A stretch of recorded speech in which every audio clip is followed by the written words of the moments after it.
I'm Andreas Enfeldt from DietDoctor.com, and I'm here with Dr. Jason Fung, a nephrologist from Canada. Welcome. Oh, thanks very much. So I just watched a presentation by you. I thought it was really fantastic. Thank you. It was about how we treat diabetics today in the medical system. And you are a nephrologist. You meet diabetics when they've had their disease for a long time and they're really sick, right? Yeah, so I treat people on dialysis. That's a lot of what I do. And it's very disheartening because what happens is that when they develop their disease, they're so sick. But the diabetes itself is actually quite reversible. And that's one of the things that I realized a short while ago. And that's what needs to be understood, is that this is not a disease that needs to progress. But we often tell people that it's a chronic progressive disease. And that's not simply me talking, but if you go to the diabetes associations, whether it's the American Diabetes Association or the Diabetes Australia, they all put out there that this is a chronic disease. And they tell people essentially that you have diabetes, you'll have it for the rest of your life, you might as well get used to it. But the problem is that that's simply not true.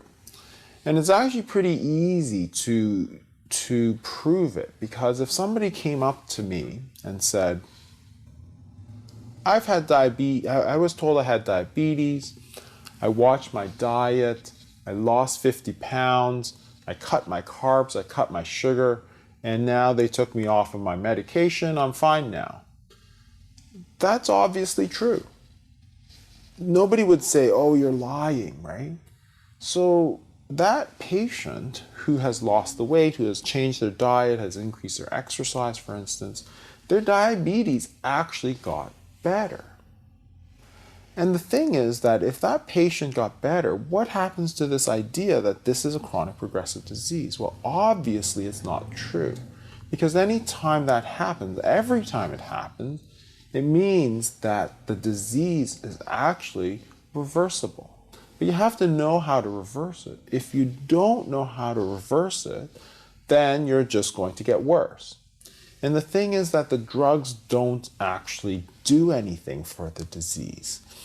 And this is also not controversial, because the thing is that type 2 diabetes is a disease of too much insulin resistance. And that's not controversial. Everybody acknowledges that, right? So if you have very high insulin resistance, it's going to cause high blood sugar, right? But that's the symptom of the disease. The disease is actually too much insulin resistance.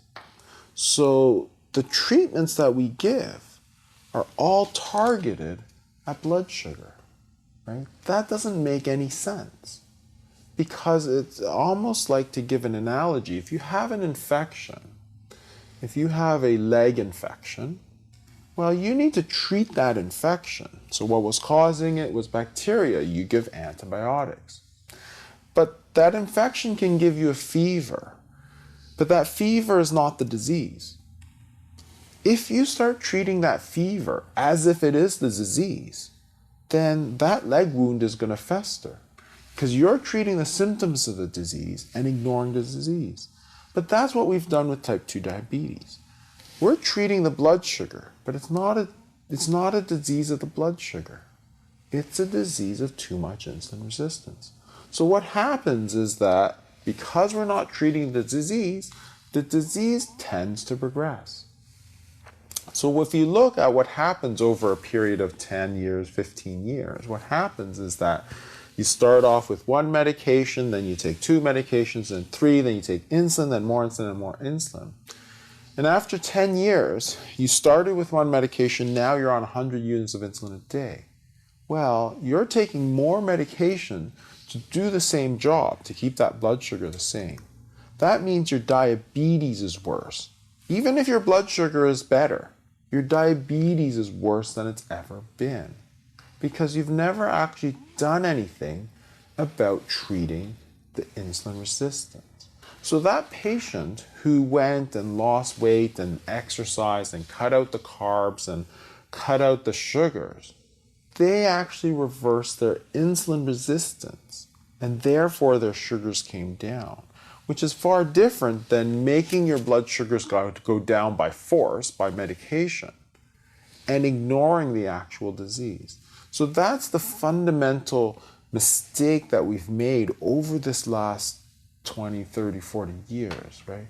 We've treated the disease of type 2 diabetes, which is too much insulin, as if it was type 1 diabetes, which is too little insulin.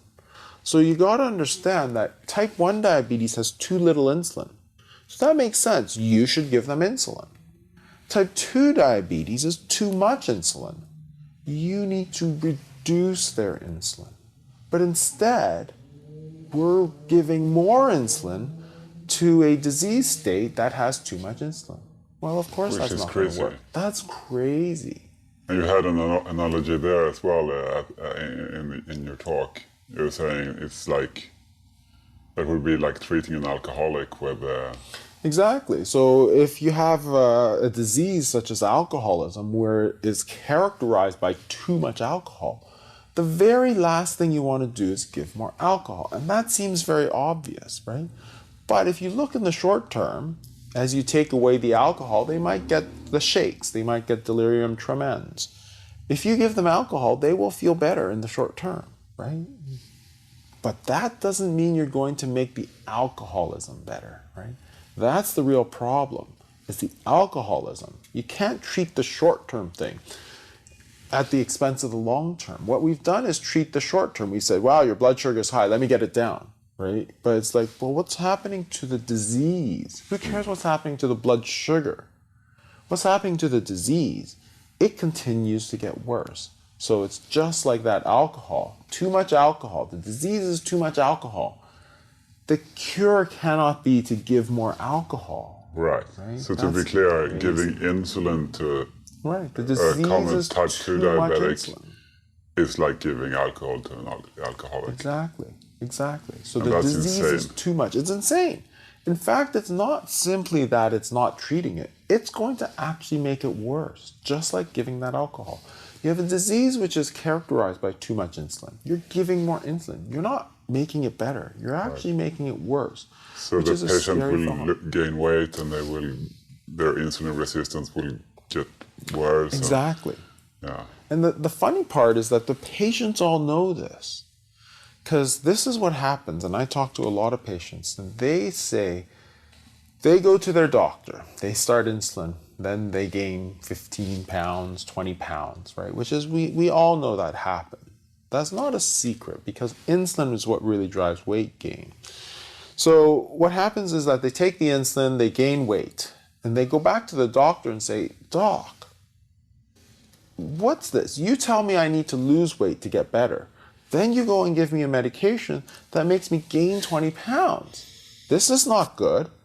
And the doctor always says something like, well, what are you going to do? You need to take the insulin, go exercise, right? But the problem is that it was not the lack of exercise that made them gain weight. It was the insulin that made them gain weight. So you need to treat that. You need to reduce it. So what do you do? What do you do if you're a type 2 diabetic? Well, the thing is that it's a dietary disease, right? And if you're a type 2 diabetic, it's a dietary disease. It's a disease of essentially too much sugar. So if you understand it like that, then the answer is to get that sugar out, get it down. So the first thing you need to do is cut out all the sugar, cut out a lot of these refined carbohydrates, which are just sugar. So the breads and the pastas, right? So they're all chains of sugar. That's all carbohydrates are, chains of sugar. As you eat them, they get broken down into sugar.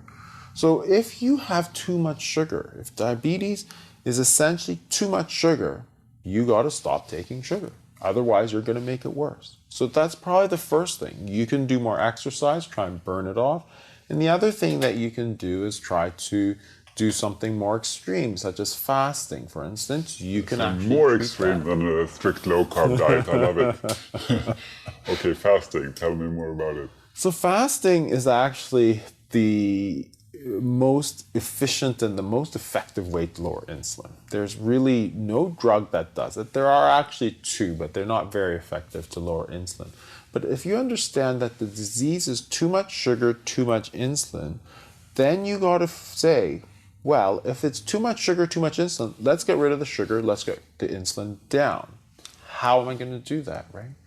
So the thing about the sugar, you can go on a very low carb diet, a ketogenic diet, and that will get your sugars down. But it doesn't necessarily get your insulin down because the proteins and the fats still raise insulin. Not to the same degree that carbohydrates do, but they still raise insulin.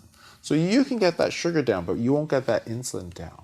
So you can actually put people on various periods of fasting because you're not taking anything.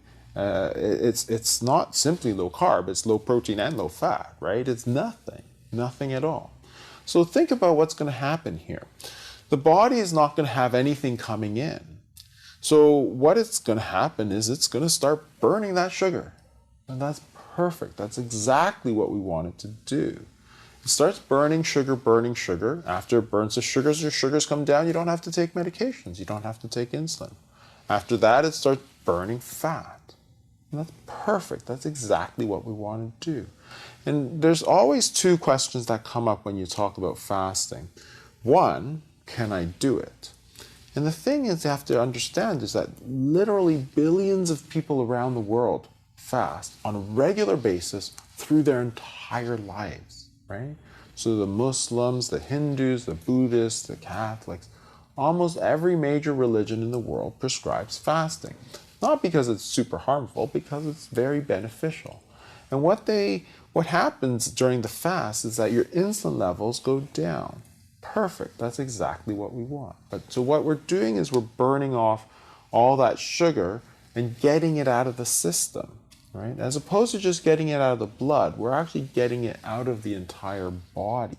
So the fasting does both things. It lowers the insulin and it lowers the sugars. The other thing that always comes up with fasting is it harmful? And this is what always comes up. Am I going to go into starvation mode? And what's interesting when you look at fasting is that studies of fasting show the exact opposite. You don't have less energy, you have more energy. So there are certain things that get activated when you're fasting. So growth hormone goes up, for instance, to preserve lean muscle. Then you'd start burning just fat. Adrenaline goes up to give you more energy. And you're fueling all that energy with fat because you can measure free fatty acids in the blood and they go up. So what's happening is that you're burning fat, you're preserving your muscle, and you've got plenty of energy. Perfect. That is like the perfect treatment.